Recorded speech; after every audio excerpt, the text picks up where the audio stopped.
Alright guys, my name is Brian. I'm going to show you guys how to change valve stem seals on the car on a 4.6 liter Ford engine. Right now I'm working on an 01 Lincoln Town Car, but all these models go for like 10 years plus. And there's only a couple videos that show you guys how to do it with an air compressor. I'm going to show you guys how to do it without an air compressor. And I'm going to try to do this very fast so that way it speeds up your day. That's the point in doing this. Alright, so first of all, what you're going to want to do, you're going to go top dead center, and well, before top dead center, you're going to use this tool, and this tool is the only tool that you're going to be able to do this job with. It's an OEM tool. Let's see if I can get it to focus.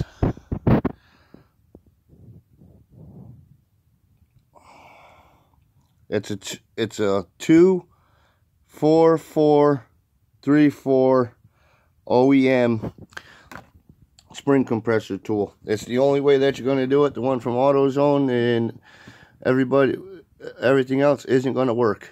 So the other point of this video is I'm going to show you. I snapped the car here. I snapped the camshaft cluster because I was a dummy, because it was the first time ever doing it. So as you see, I've been using now extensions on the ratchet to where I broke it, because the head of the ratchet, believe it or not, you can see exactly how it is, went through the aluminum, because I wasn't paying attention on the spring. I went like this with the spring here, and when I went down and when I came back up with it, I wasn't paying attention, and it went through and it split the aluminum. So that was a $35 setback. That's why I'm letting you guys know, showing you guys how to do this without trying to break anything. And with the rope, it goes way down in the cylinder head. You'll be sitting here all day with your finger trying to feed it through. So what I did here was I took a clothes hanger. This is going to speed up your day. I bent it like a snake. That way I can hold it in my hand like a pistol grip. And I cut the end into like a point, as you can see. Because if you cut it off flat, it really does no purpose. Because I want this point here. So when I go down, I want to use the point side right into that rope and shove that cylinder full. You know, it's going to take a while, but believe me, it works. You just keep filling it and grab it and refill the cylinder and bring it back up. Always turn that way. You can go to go back a little bit here and there, but whenever you're setting up for like a rotation, really you want to go to that way most of the time, because that's the way it goes. But anyway, here's another trick I'm going to show you. And guys, I'm telling you right now, you cannot do this job without the having this plastic off. You can, it's a nightmare, but I took it off. That way I had to do what I had to do.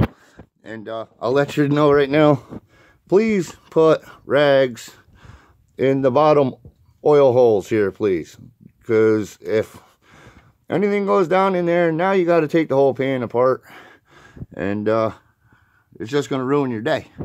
As you see, I covered everything with a sweatshirt.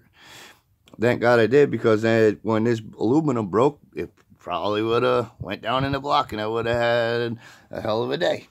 So, and the other thing here, I'm going to show you how to cheat this, because it doesn't lock. So you got to make it lock. So what I've been doing is I've been sticking a socket on it. I got to put the phone down.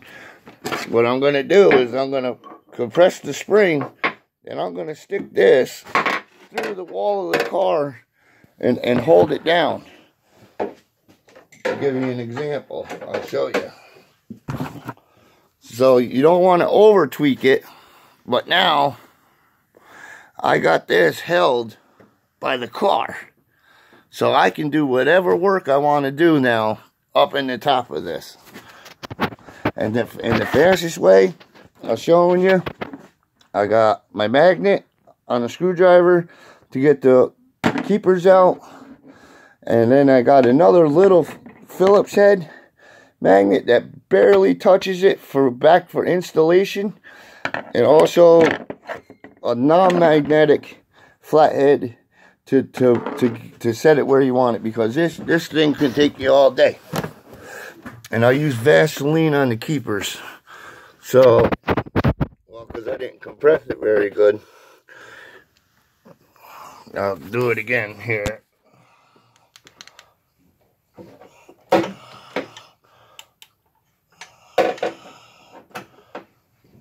Let's see what I got. So now I got the keeper exposed.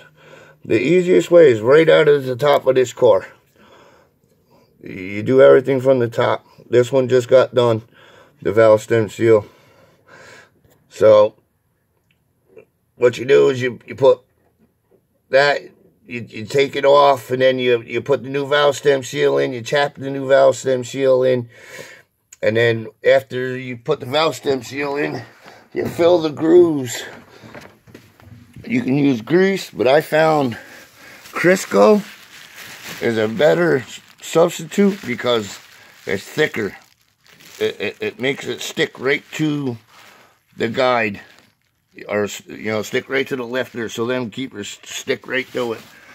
And I've been spraying off the keepers real quick with some carburetor cleaner, and then doing it so that way there's no oil on it, because the thin oil, when it touches the grease, it just slides. So if you spray the keepers off real quick, it'll stick better. But anyway, I figured I've shown you it can be done, but you need that tool from OEM. It's once again, it's a 24434. It's around 35 bucks online on eBay. Everybody else wanted 50 bucks. So anyway, I figured I'd let you guys know how to do these valve stem seals on a 4.6. And like I said, you want to take the lifters out. You got to do this twice, because you got to take the lifters out before you fill this with rope. Because once you fill this with rope and you bind up the valves, you're not going to be able to push the valve down to get the keeper, or to get the lifter out. So you got to be very careful when you do it at first, that you actually want the valve to go down into the block with the keeper. That way it doesn't pop out on you. Pop out the rockers. Do two, because you're doing 2 cylinders. I do these 2 first, and then fill the cylinder hole with the rope. Bring it up to the top. Make it tight. Well, I can't pull it out. And then do your service. So I figured I'd show you guys how to do it. Like I said, I got an air compressor sitting right here, and I figured the fastest and safest way is the way that I'm doing it. So I figured I'd show you guys how to service your valves on a 4.6 on the car without having an $80 expensive tool. This one was only $35, and it works just as good. So hopefully I speeded up your day. Hope you enjoyed.